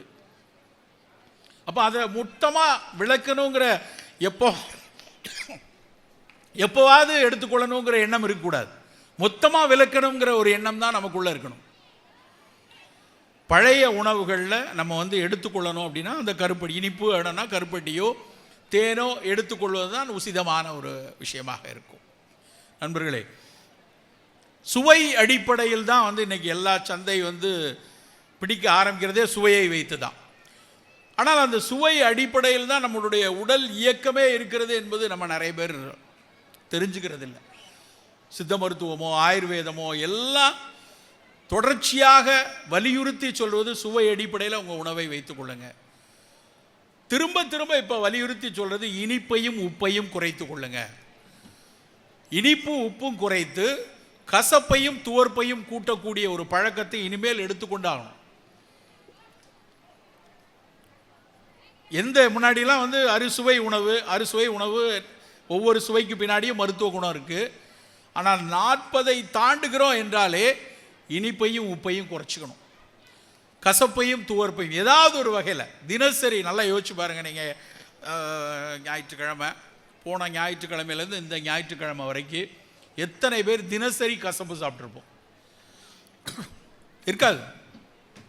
கசப்பான உணவுலேயே சர்க்கரையை போட்டு, பாவக்காய் பொரியல்லையே சர்க்கரையை போட்டு வெல்லத்தை போட்டு அதை வந்து நல்ல ஜாங்கிரி மாதிரி ஆக்கி சாப்பிட்ற பழக்கம் தான் நம்மக்கிட்ட இருக்குது. ஆனால் கசப்பு சுவைக்கு பின்னாடி தான் அத்தனை மருத்துவ குணங்களும் ஒளிந்திருக்கிறது. ஏன் நிலவேம்பை கொண்டாடுகிறது சித்த மருத்துவம்? அதனுடைய கசப்பு தான். அந்த நிலவேம்பினுடைய கசப்புக்கு பின்னாடி ஒளிந்திருக்கக்கூடிய ஆண்ட்ரோகிராஃபினும் பானிகுலேட் ஏ பி இந்த சத்துக்கள் தான் வைரஸ்களினுடைய பெருக்கத்தையே குறைக்கிறது, ஈரலை பாதுகாக்க வைக்கிறது, சர்க்கரை வியாதியை கட்டுப்பாட்டில் வைக்கிறது. அப்போ தினம் நம்ம கசப்பு சேர்க்கணுமா வேண்டாமா? தினம் நிலவேம்பு கஷாயம் எடுக்கணும்னு அவசியம் இல்லை. ஆனால் தினம் பாவக்காய் சாப்பிட்லாம், தினம் கோவக்காய் சாப்பிட்லாம், தினம் வெந்தயம் சாப்பிடலாம். கசப்பு சுவையுள்ள ஏதாவது ஒரு உணவு தினசரி நம் உணவில் இடம்பெற்று கொண்டே இருக்கணும். அத்தனை ஆய்வுகளும் வலியுறுத்தி சொல்கிறது கசப்பும் துவர்ப்புக்கு பின்னாடி இருக்கக்கூடிய சத்துக்கள் தான் பல வகையில் நம்ம நோயை வந்து சீராக்குறது. முதியவர்கள் நிறைய இருக்கீங்க, மாலையானால் சித்த மருத்துவத்தில் அடிக்கடி சொல்லக்கூடிய விஷயம் மாலையில் சாப்பிடக்கூடிய கடுக்காய். அந்த கடுக்காய் எதற்கு வலியுறுத்தி சொல்கிறோன்னா அதில் விஞ்சி இருக்கிறதுல 6 சுவையும் உள்ளது கடுக்காய். 6 சுவையும் உள்ள கடுக்காயில் விஞ்சி இருப்பது என்னன்னு பார்த்தீங்கன்னா துவர்ப்பும் கசப்பும் தான். அதனுடைய பல மருத்துவ குணங்களுக்கு அந்த கசப்பும் துவர்ப்பும் தான் காரணமாக இருக்குது. நம்ம நினைக்கிற மாதிரி அது வெறும் மலம் கழிவதற்கான நிறைய பேர் நினச்சிருக்காங்க கடுக்காய் சாப்பிட்டா நல்லா ஆய் போகும். நல்ல மலச்சிக்கல் தீரும் என்று. அப்படி அல்ல, மலம் நன்றாக கழியும். ஆனால் நம்ம உடலினுடைய 3 தோடங்கள் சொல்லுவோம், வள்ளுவர் சொன்னது. வழி, அழல், ஐயம், 3ஐயும் சீராக வைத்து கொள்வதற்கான சத்துக்கள் அதில் கடுக்காயில் நிறைந்திருக்கிறது. மாலை நேரத்தில் அந்த 1/2 ஸ்பூன் கடுக்காய் பொடியை சாப்பிட்றது, அல்லது அதே கடுக்காய், நெல்லிக்காய், தாண்டிக்காய் 3ம் சேர்ந்த திரிபலாவை எடுத்துக்கொள்வது. இந்த மாதிரி நம்முடைய பழக்கம், அந்த 6 சுவையில் அந்த பிரதானமாக இருக்கிற கசப்பும் துவர்ப்பும் உள்ள விஷயத்தை நாம் சேர்த்து கொள்ள தான் நமக்கு சவால்களாக இருக்கக்கூடிய இந்த சர்க்கரை, இரத்த கொதிப்பு, புற்றுநோய்கள் பிடியிலிருந்து கொஞ்சம் நம்மை காப்பாற்றிக் கொள்ளலாம். பழைய உணவுகளில் ஒவ்வொரு உணவுகளுக்கு பின்னாடி இருக்கக்கூடிய அக்கறையும், அந்த உணவு எப்படி தயாரித்தார்கள், அந்த உணவு என்ன மாதிரி பயன்படுது என்று உற்று பார்க்க பல ஆச்சரியங்கள் வருது. அவல் எடுத்துக்கொள்ளுங்க. நம்ம எல்லாருக்கும் தெரிந்த அவல் அப்படின்னாலே குசேலன் வந்து கிருஷ்ணருக்கு எடுத்துகிட்டு போனார், அந்த காலத்திலே நமக்கு அவல் இருந்தது, இந்த செய்தி நமக்கு தெரியும். ஆனால் அவல் பற்றி யோசித்து பார்த்தா இன்றைக்கு அது அவளுடைய உலகம் மிக பெருசு. ஃப்ளேக்ஸ், இந்த ஃப்ளேக்ஸுங்கிறது வந்து கெலாக் அப்படிங்கிற ஒருத்தருடைய பேட்டன்ட் இது ஃப்ளேக்ஸ். அவன் வந்து முதல்ல கார்னில் உருவாக்கினான், அப்புறம் ஓட்ஸில் உண்டாக்குனாங்க. உலகம் முழுக்க தயார் நிலையில் இருக்கக்கூடிய உணவு உலகம் வந்து 1800-700களுக்கு அப்புறம் வந்து அந்த ஃப்ளேக்ஸ் வந்துச்சு. ஆனால் நம்ம ஊர் அவல் வந்து அதற்கு பல ஆயிரம் ஆண்டுகளுக்கு முன்னாடியே நாம் அந்த அவல் செய்து வைத்திருக்கிறோம். அந்த அவலினுடைய குறிப்புகளை எல்லாம் பார்த்தோன்னா எங்களுடைய சிதம்பரத்துவத்தில் நாங்கள் படிக்கும்போது வரும். மற்றதுக்கெல்லாம் வந்து பூணுள்ள உலக்கையை வைத்து இடிப்பார்கள். ஒரு அமுக்குறாங்கிழங்கை உடைக்கணும் அப்படின்னா அந்த அமுக்குறாங்கிழங்குக்கு உலக்கை வைத்து இடிப்பதற்கு வந்து மர உலக்கையில் கீழே ஒரு பூண்டு இருக்கும், இரும்பு பூண்டு இருக்கும். ஆனால் அரிசி அவல் செய்யும்போது அந்த அரிசி அவலுக்காக நெல்லை குத்தும்போது அதில் கூட வந்து ரொம்ப சூடு வந்ததுன்னா அந்த நெல்லினுடைய தன்மை குறைஞ்சிரும், அதனுடைய மருத்துவ கூறுகள் குறைந்துவிடும் என்று பூணில்லாத உலக்கைகளில் இடிச்சிருக்காங்க. அவ்வளவு சிறப்பாக நம் சமூகம் அவலை செய்து வைத்திருந்தது. எல்லார் வீட்லேயும் அவல் வந்து ஒரு சேமிப்பு பொருளாக இருக்கும். ஒரு 60 வயதை ஒட்டியவர்களுக்கெல்லாம் தெரியும், வீடுகளில் அவல் சேமித்து வைத்திருந்தது. வீட்டுக்கு போனால், யார் சொந்தக்காரங்க வீட்டுக்கு போனால் ஒரு கைப்பிடி அவல் எடுத்து டவுசர் பாக்கையில் போட்டுட்டு அதை வாயில் போட்டு சாப்பிட்டுட்டு போனதும், அந்த அவல் வெறும் அவல் பச்சை அவலை வாயில் போட்டுட்டு ஒரு கருப்பட்டி துண்டதை சாப்பிட்டுட்டு போன காலம் எனக்கு உண்டு, எனக்கு நினைவில் உண்டு. ஆனால் இன்றைக்கி அவல் அப்படின்னா அது மறந்தே போயிடுச்சு. ஒரு ரெடி டு குக் அப்படிங்கிற அடிப்படையில் உள்ள ஒரு உணவு தான் அவல். இன்றைக்கு எத்தனை பாரம்பரிய அரிசிகள் இருக்குது. சிகப்பரிசி இருக்குது, கருப்பு கவுனி அரிசி இருக்குது, மாப்பிள்ளை சம்பா அரிசி இருக்குது, தூய மல்லி சம்பா அரிசி இருக்குது. இந்த அரிசிகளில் நாம் அவல் செய்து வீட்டில் வச்சு அந்த அவலை ஒரு உப்புமாவாகவோ இல்லை என்றால் அந்த அவலில் ஏதாவது உடனடியாக சிற்றுண்டிகள் தயாரிப்பதற்கு ஆகச்சிறந்த உணவு அவல். அதில் என்ன பலன் கிடைக்கிறதுன்னு பார்த்தோன்னா, அந்த நெல்லினுடைய தவிட்டில் இருக்கக்கூடிய சத்துக்களும் அந்த அவலில் சேமிக்கப்படும், உடனடியாக தயாரிக்க முடியும். அதோடு சேர்ந்து உடனடியாக உடலுக்கு எனர்ஜி தேவைப்படக்கூடிய, ஒரு ஆற்றல் தேவைப்படக்கூடிய விஷயங்கள் எல்லாத்திலும் அவல் ஆகச்சிறந்த ஒரு உணவாக. அவ்வளவு அவல் ரகங்கள் நம்ம ஊரில் இருந்திருக்கு. அந்தந்த ஊர்களில் அந்தந்த ஊரில் விளையக்கூடிய அரிசிகளை அவலாக அடித்து வைத்திருக்கிறார்கள். அதே நாஞ்சில் நாடன் தான் எழுதுவாங்க. எழுதும்போது அவர் சொல்வார், 4 நாளி நெல் கொடுத்தா 1 நாளி அவல் கொடுக்கக்கூடிய ஒரு பாதியீடு. பாரதியார் காலத்துலேருந்து அது சொல்லுவா, பாதியீடு பண்ட மாற்று, நீ 4 நாள் இது கொடுத்தீங்கன்னா 1 நாள் இதை கொடுக்குறேன் அப்படின்னு சொல்லி வாங்கி சாப்பிடக்கூடிய ஒரு பழக்கம் நம்மகிட்ட இருந்துச்சு. இன்றைக்கி அதெல்லாம் மறந்துட்டோம். அந்த மாதிரி அவல் சாப்பிடக்கூடிய பழக்கம் மறந்துருக்கிறது. ஓட்ஸ் ஃப்ளேக்ஸ் சாப்பிடவா சார், ஓட்ஸு சாப்பிட்டா உடம்பு இளைக்குமாமே அப்படின்னு நிறைய பேர் சொல்லிகிட்டு இருக்காங்க. இது வரைக்கும் ஓட்ஸ் ஃப்ளேக்ஸ் சாப்பிட்டு உடம்பு இளைக்குதுன்னு எங்கேயும் ஒரு சயின்டிஃபிக்காக ஒரு ஸ்டடி இல்லை. நிறைய விளைஞ்சுது, குதிரைக்கான உணவு அது, குதிரைக்காகத்தான் அவன் ஓட்ஸை தயாரித்து வச்சுருந்தான். குதிரை சாப்பிட்டது போக மீதி நிறைய இருக்குது, எங்கேயாவது விற்கணுமே அப்படின்னு நினச்சோடனே இந்தியாவில் நிறைய கழுதைங்க வந்து எப்படியாவது எடையை குறைக்கணும்னு நினச்சிட்டு இருக்காங்க, அவங்களுக்கு வித்துடலாம் அப்படின்னு சொல்லி இந்த ஊரில் வந்து அவ்வளோ அவலையும் கொண்டு வந்து, அந்த ஓட்ஸ் அவலை கொண்டு வந்து சேர்த்தார்கள். நமக்கு நம்ம ஊர் அவல் போதும், நம்ம ஊர் சம்பா அரிசி அவல் போதும், நம்ம ஊர் தூயமல்லி சம்பா போதும், நமக்கு ஊர் கருப்பு கவுனி அரிசி அவல் போதும். அந்த அவலை நம்ம பயன்படுத்தலாம். நம்ம உள்ளூரில் இருக்கக்கூடிய உணவுகளின் மீதான ஒரு தீர்க்கமான பார்வையும் அதில் இருக்கக்கூடிய அறிவியல் கூறுகளை யோசிக்கக்கூடிய தன்மையும் நாம் வளர்த்து கொள்ள வேண்டும் நண்பர்களே. வெளிநாட்டு பழங்கள், வெளிநாட்டு காய்கறிகள், வெளிநாட்டிலிருந்து வரக்கூடிய உணவுகள் மீதான பார்வை கூடிக்கொண்டே இருக்கு. திரும்ப திரும்ப அந்த சந்தை மிக சாதுரியமாக சமூக ஊடகங்கள் வழியாக நம்ம சட்டை பைக்குள்ளே வந்துடுது. 10 வருஷத்தை விட இப்போ இருக்கிற 10 வருஷத்துக்கு முன்னாடி இவற்றையெல்லாம் பெரிய பெரிய விளம்பரங்கள் வந்துச்சு. பெரிய பெரிய ஆளுமை மிக்க மனிதர்களை வச்சு இதெல்லாம் கொண்டு வந்தாங்க. இன்றைக்கி அப்படிலாம் இல்லை. இன்றைக்கி வெகு இலகுவாக சோஷியல் மீடியா மூலமாக அத்தனை குப்பை உணவுகளும் நம்ம வீட்டுக்குள்ளே வருது. நமக்கே தெரியாத விஷயங்களை நம்ம வீட்டு பிள்ளைங்கள் இதெல்லாம் தெரியாதா அவங்களுக்கு? இதெல்லாம் வந்திருக்கு தெரியுமா? சோஷியல் மீடியாவில் பார்த்து பார்த்து அதை வந்து நம்ம வீட்டுக்குள்ளே கொண்டு வந்து அந்த குப்பை உணவுகளை கொட்டக்கூடிய தன்மை. ரொம்ப எச்சரிக்கையாக இருக்கணும். இந்த சோஷியல் மீடியா நிறைய அறிவியலை, நம்ம நிறைய விஷயங்களை நமக்கு உடனடியாக வருதுன்னு ஒரு பக்கம் சந்தோஷம் இருக்கலாம். ஆனால் அதே சமயத்தில் பல்வேறு குப்பைகளையும் பல்வேறு குப்பை எண்ணங்களையும் நமக்குள்ளே கொண்டு வந்து விடுது. நெக்ஸஸ் என்று ஒரு புத்தகம், யுவான் உராரி எழுதிய புத்தகம், நாகலட்சுமி சண்முகம் அவங்க வந்து தமிழாக்கம் பண்ணியிருக்காங்க. அதில் அந்த அம்மா மிக அழகாக ஒரு வரியை எழுதுகிறாங்க. ஜனநாயகத்திற்கு எதிரான முரட்டு வன்முறை என்று எழுதுவார்கள். சமூக ஊடகத்தின் மூலமாக வரக்கூடிய செய்திகளை ஜனநாயகத்திற்கு எதிரான முரட்டு வன்முறை என்று. நம்முடைய சிந்தனையவே மழுங்கடித்து இது சரியா தவறா, இது உண்மையா பொய்யா என்று யோசிக்க முடியாத அளவுக்கு அந்த செயற்கை நுண்ணறிவு நிறைய குப்பைகளை கொடுத்துக்கிட்டே இருக்கு. வெறும் ஆர்டிஃபிஷியல் இன்டெலிஜென்ஸ்லேயே இந்த பாடுபடுறோம். இப்போ குவாண்டம் ஆர்டிஃபிஷியல் இன்டெலிஜென்ஸ் வருது. மனிதன் யோசிக்க முடியாத அளவுக்கு யோசனையை அந்த அறிவியல் யோசித்து நம் மனசுக்குள்ளே தேவையில்லாத விஷயங்களையோ, வணிகம் எதை முடிவு செய்யணுமோ அதை கொண்டு வந்து கொடுத்துரும்.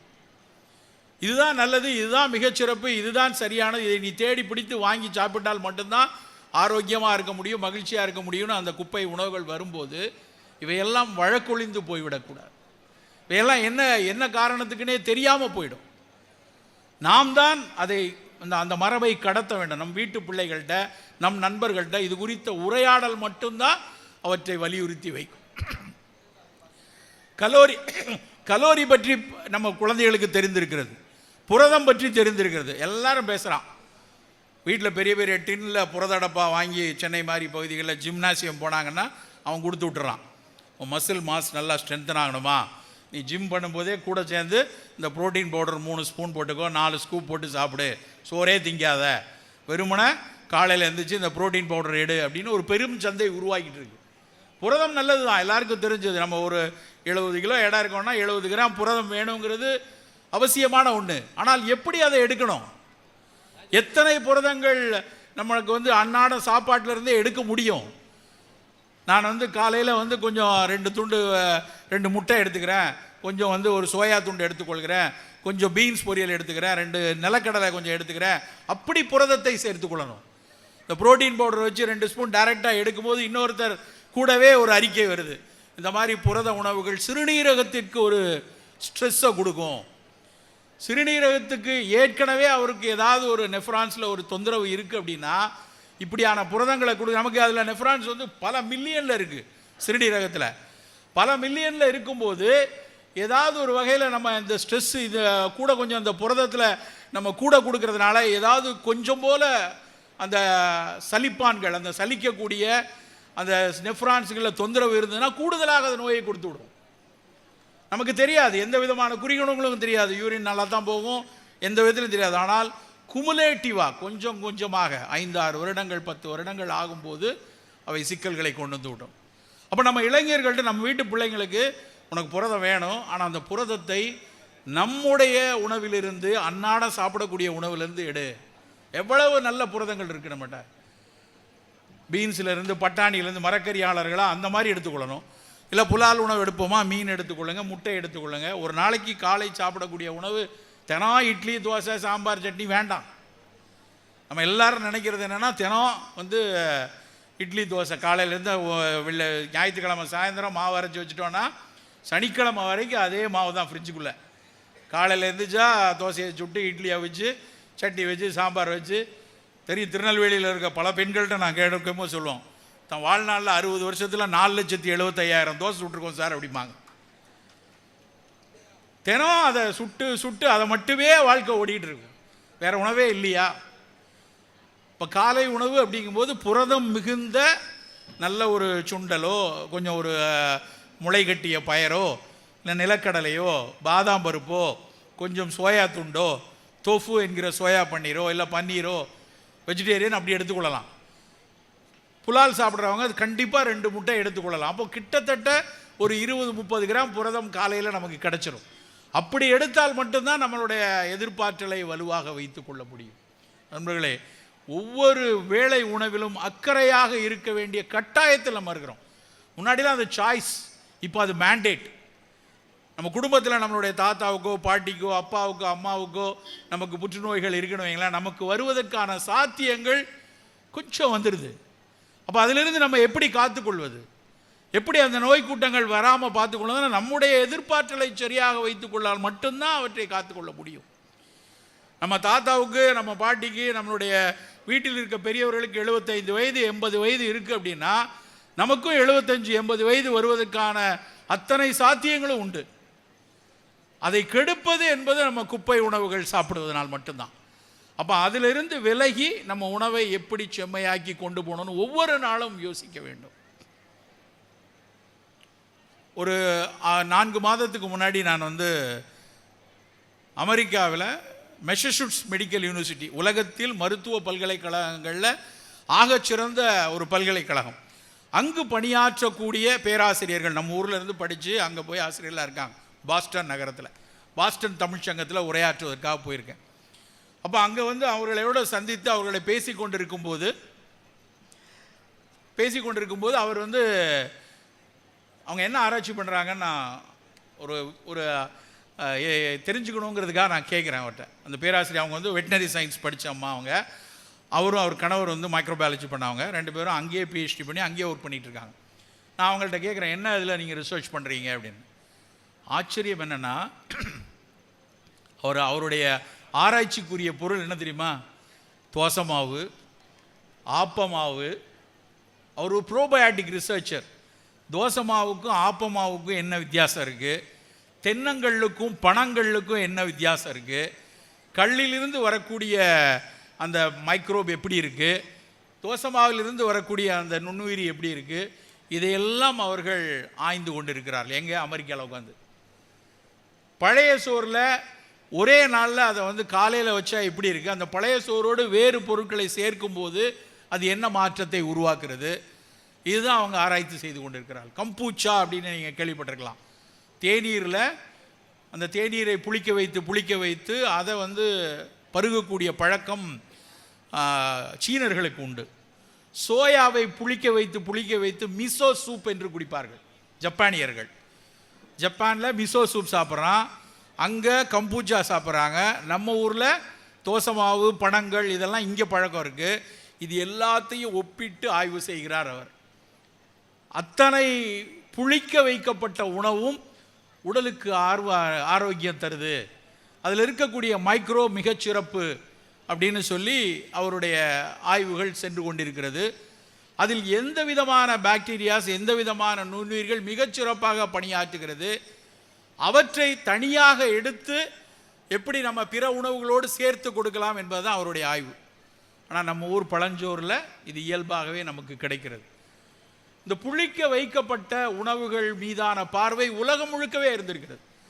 மிசோ சூப்பை பற்றி, ஜப்பானியர்கள் சாப்பிடக்கூடிய மிசா சூப், நீங்கள் எங்கே போய் சைனீஸ் இதில் ரெஸ்டாரண்ட்டில் இல்லை ஜாப்பனீஸ் ரெஸ்டாரண்ட்டில் போய் சாப்பிட்டாலும் அந்த மிசோ சூப் இல்லாமல் இருக்காது. நமக்கு எல்லாம் தெரியும், ஜப்பானில் குண்டு போட்டது, ஹிரோஷிமா நாகசாகியில் குண்டு போட்டப்ப ஒரு ஆய்வு முடிவு என்ன சொல்கிறாங்க அப்படின்னா, இந்த மிசோ சூப் குடிக்கிறவங்களுக்கு, மிசோ சூப் குடித்து கொண்டிருப்பவர்களுக்கு அந்த குண்டில் கதிர்வீச்சினால் வரக்கூடிய விளைவுகள் கொஞ்சம் குறைவாக இருந்தது அப்படின்னு ஒரு ஆராய்ச்சி கட்டுரை எழுதுகிறாங்க. அந்த அளவுக்கு அந்த மிசோனா ஒன்றும் இல்லை, சோயா மாவை அரைச்சி புளிக்க வச்சு நம்ம எப்படி தோசை மாவு பண்ணுறோமோ அது மாதிரி அவர்கள் அதை செய்து கொடுக்குறாங்க. இந்த புளிக்க வைக்கக்கூடிய உணவுகள், இந்த ஒயினுடைய கதைகள் படித்தாலும் முதல்ல ஒரு கிரேக்கத்தில் ரோமானிய பேரரசில் ஒரு ராணி அவர் கணவரோடு இருக்கக்கூடிய பிணக்கில் அந்த ராஜா அந்த ராணியை பார்க்கவே வரமாட்டாராம். எப்போ பார்த்தாலும் அவர் தன் நாட்டை பெருக்கக்கூடிய ஒரு பழக்கத்தில் எப்போ பார்த்தாலும் நாடை பிடிக்கிறதுன்னு அலைஞ்சிக்கிட்டே இருந்திருக்காரு. அப்புறம் அந்த புறத்தை விரிவாக்குறதுலேயும் அலைஞ்சிக்கிட்டே இருந்திருக்காரு. இந்த மணி இருந்திருக்கிறவரை ஒரு நாள் சண்டை கட்டியிருக்காங்க அந்த அம்மா ராணியும் அவங்களும். சண்டை கட்டி எதுவும் சரியாக வரலன்னொடனே கோவத்தில் ஒரு ஓரத்தில் திராட்சையை வந்து சேமித்து வைத்திருந்திருக்கிறார்கள். அது நாள்பட்டு புளிச்சு போயிடுச்சு, கெட்டு போயிருக்கு. பூஞ்சைகளாகி புளித்து கெட்டிருந்த திராட்சையை இதை சாப்பிட்டா நான் செத்து போகிறேன்னு எடுத்து குடித்தாங்களாம். அது குடித்தவங்களுக்கு அந்த அம்மாவுக்கு ஒரு தீராத தலைவலி இருந்ததாம், மைக்ரைன் மாதிரி. அந்த தலைவலி போய் அந்த உடலுக்கு ஒரு நல்லது நடக்கிற மாதிரி தெரிஞ்சு, அடடா புளிச்ச ஒரு திராட்சை ரசம் நலமாக இருக்கிறதே என்று யோசித்ததுனால விளைஞ்சது தான் இன்றைக்கி இருக்கக்கூடிய திராட்சை ரசம் ஒயின் அப்படிங்கிற ஒரு கருத்து, ஒரு கதை வந்து மேற்கத்திய இலக்கியங்களில் உண்டு. இந்த சோயா புளிக்க வைக்கிற மாதிரி ஆப்பிரிக்கர்களில் வந்து சிறுதானியங்களை புளிக்க வைத்து சாப்பிட்றாங்க. இப்போ ஒரு வருடம் இருக்கும்,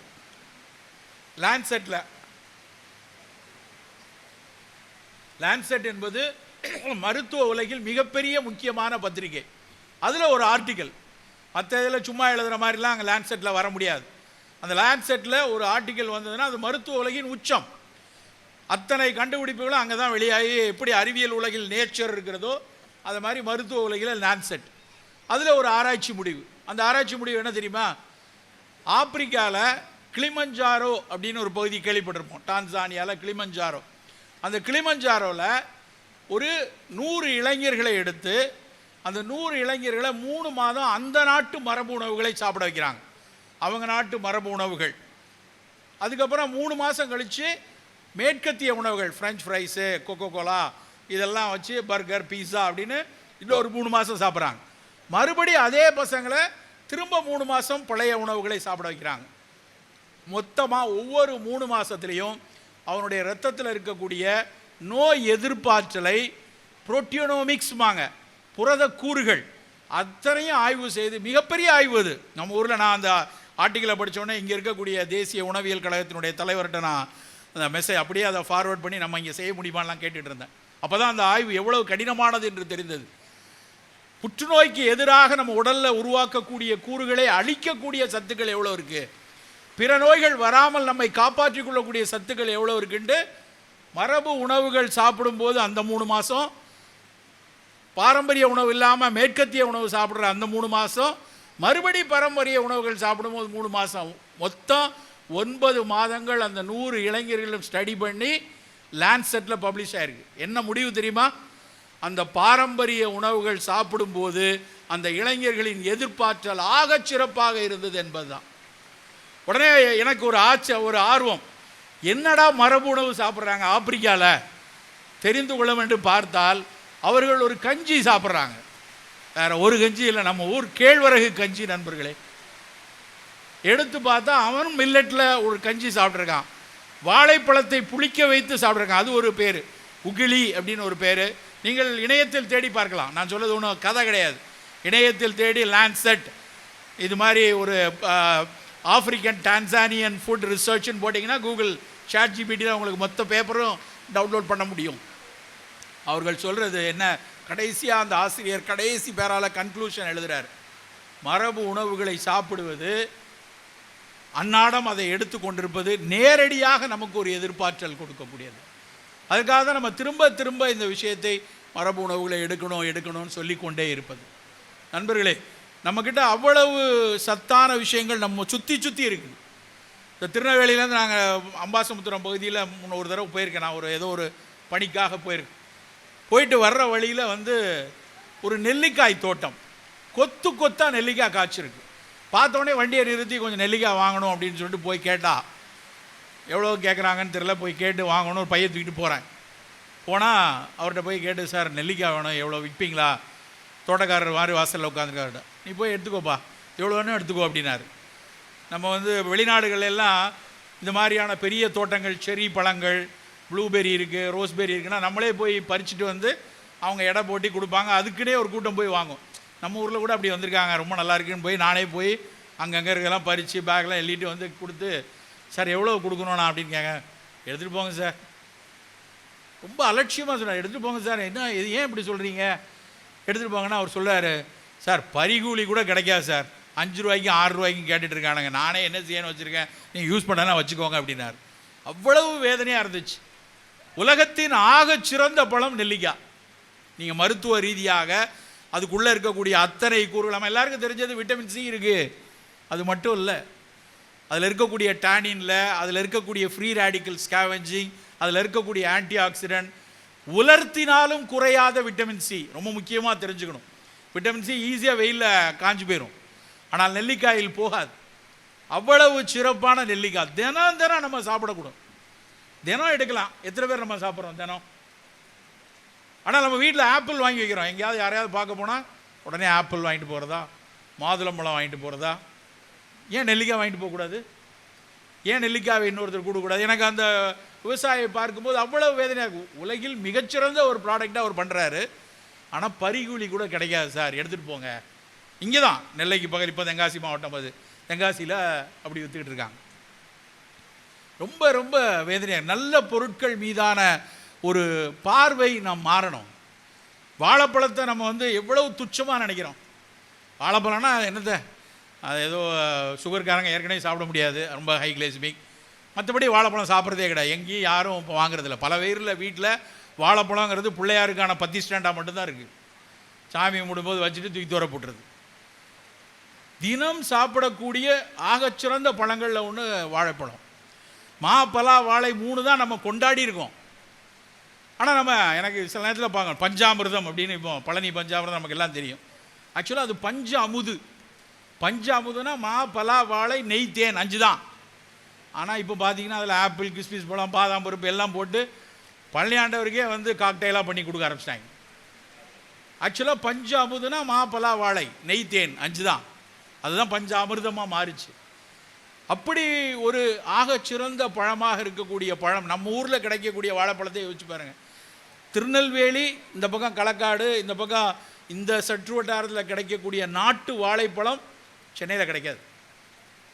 இந்த நாட்டு வாழைப்பழத்தில் தொலியை உரிச்சிட்டோன்னா தொலி வந்துருச்சான்னு தெரியாது, அவ்வளவு நார் இருக்கும்.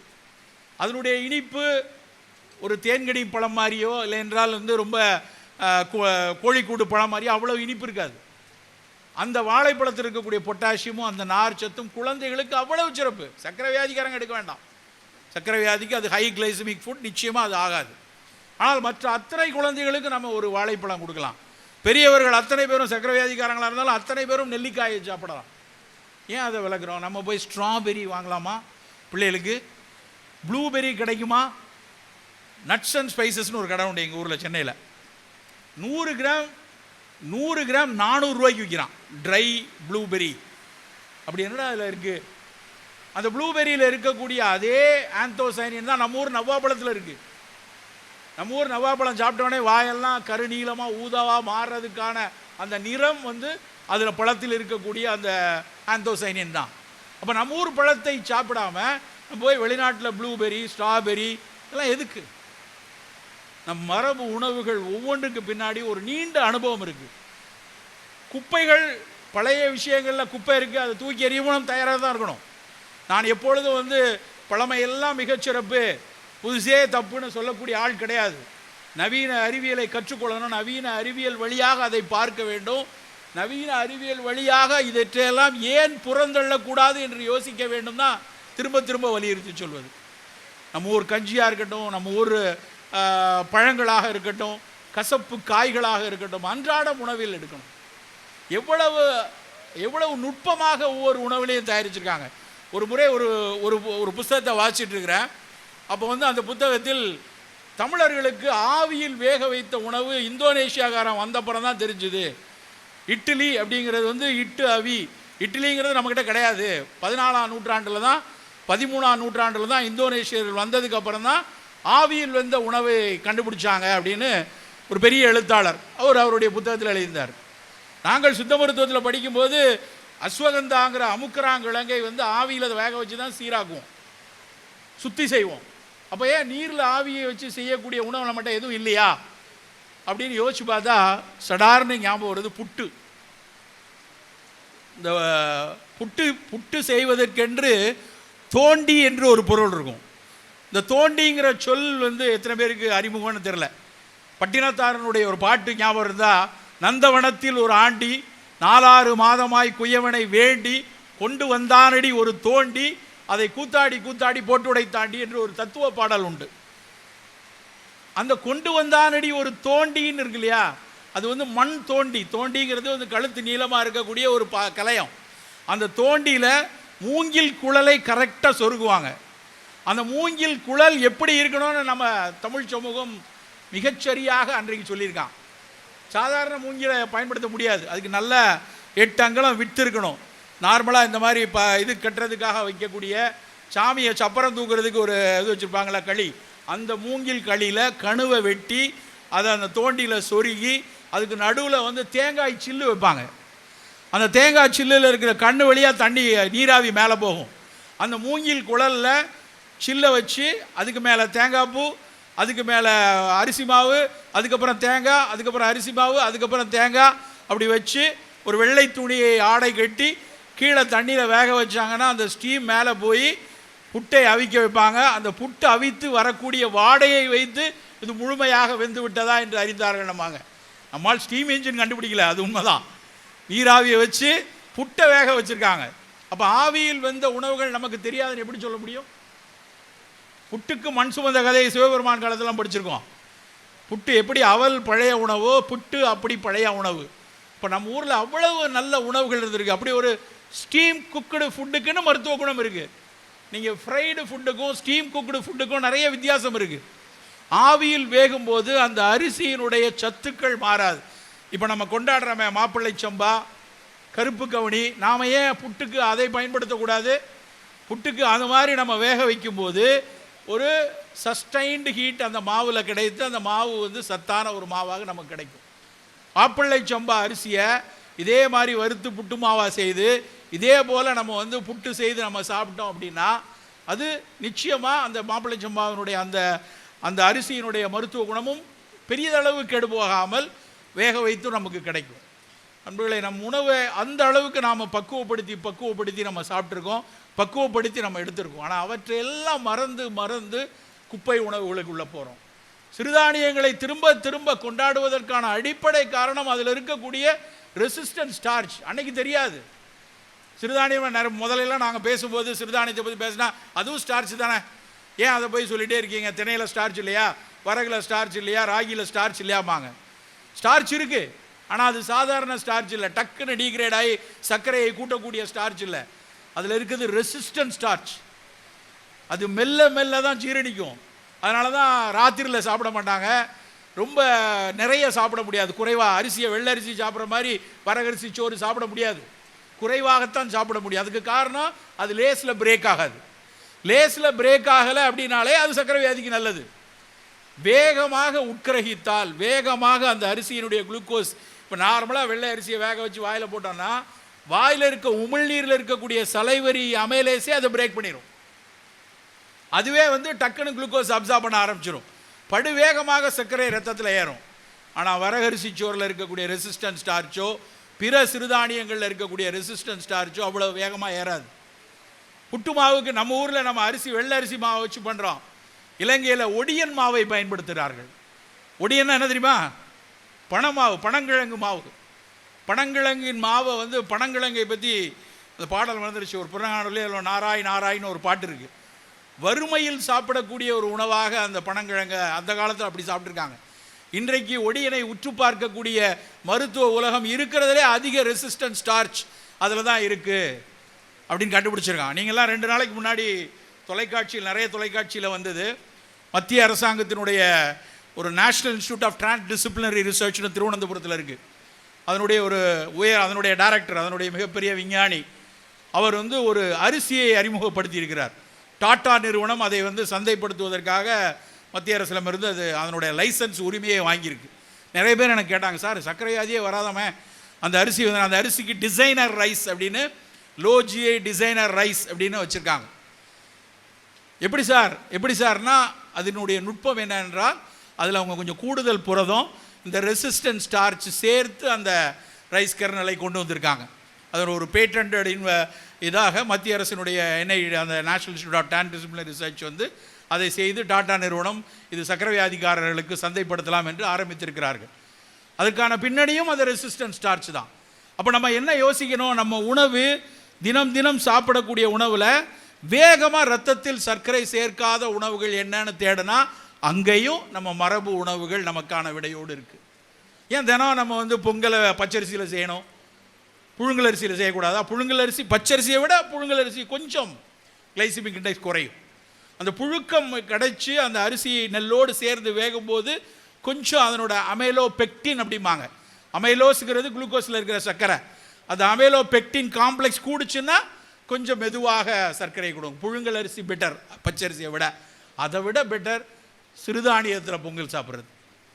அதே சுவைதான் இருக்க போகுது, அதே சூடாக அதே சுவை. கூடுதலாக ரெசிஸ்டன்ஸ் ஸ்டார்ச் கிடைக்குது, கொஞ்சம் துளி புரதம் கூட கிடைக்குது, அந்த லைகோபின் என்கிற அந்த அந்த ஃபினாலிக் காம்பவுண்ட்ஸ் கூட கிடைக்குது, கூட இருக்கக்கூடிய அதில் இருக்கக்கூடிய மைக்ரோ நியூட்ரியன் மற்ற அரிசியில் இருக்கிறத விட கொஞ்சம் கூடுதலாக மைக்ரோ நியூட்ரியன் கிடைக்குது.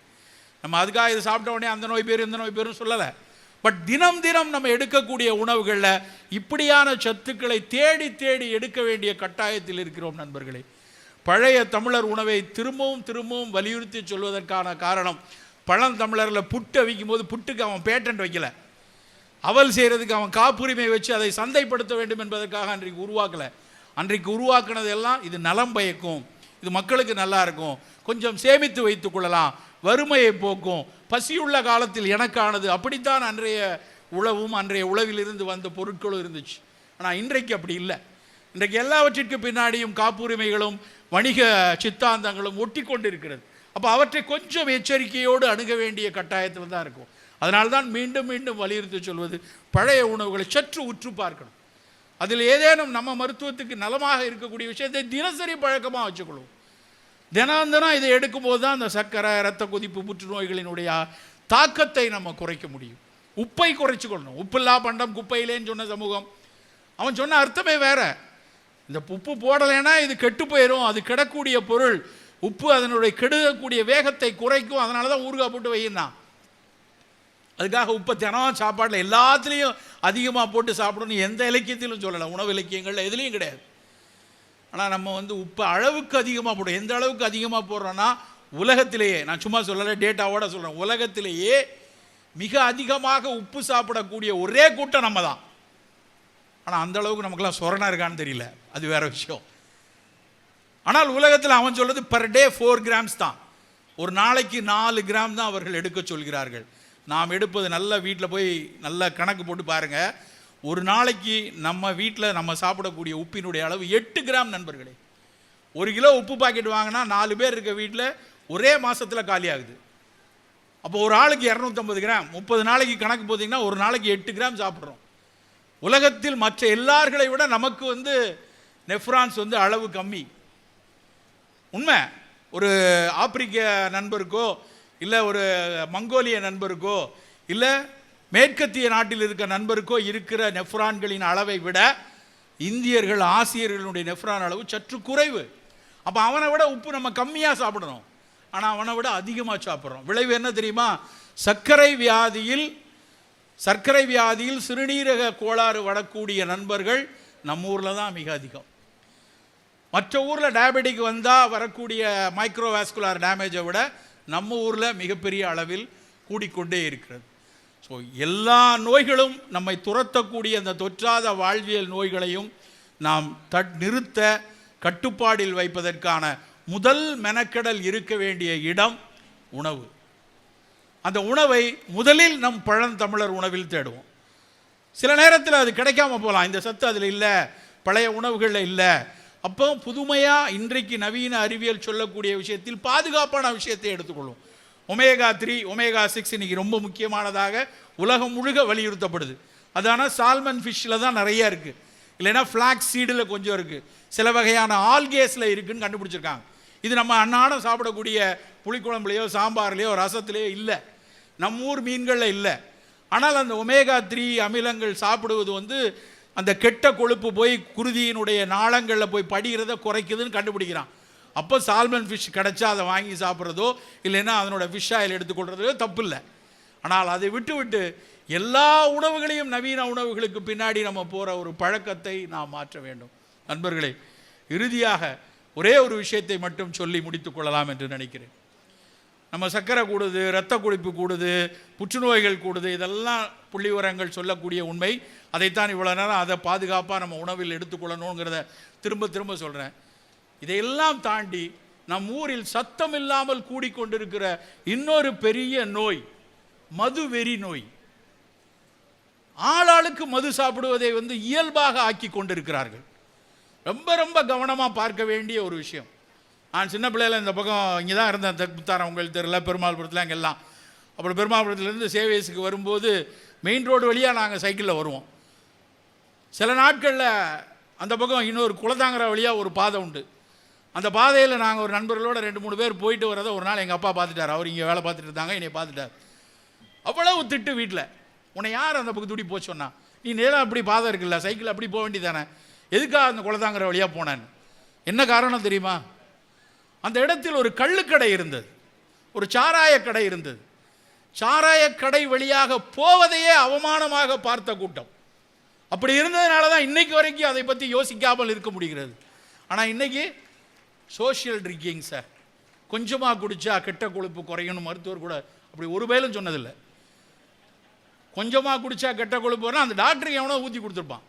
அப்படி எந்த ஒரு மருத்துவ விஞ்ஞானம் மிக தெளிவாக சொல்லுது. பிரிட்டிஷ் மெடிக்கல் ஜேர்னலில் இப்போ கூட பப்ளிஷ் ஆகிருக்கு.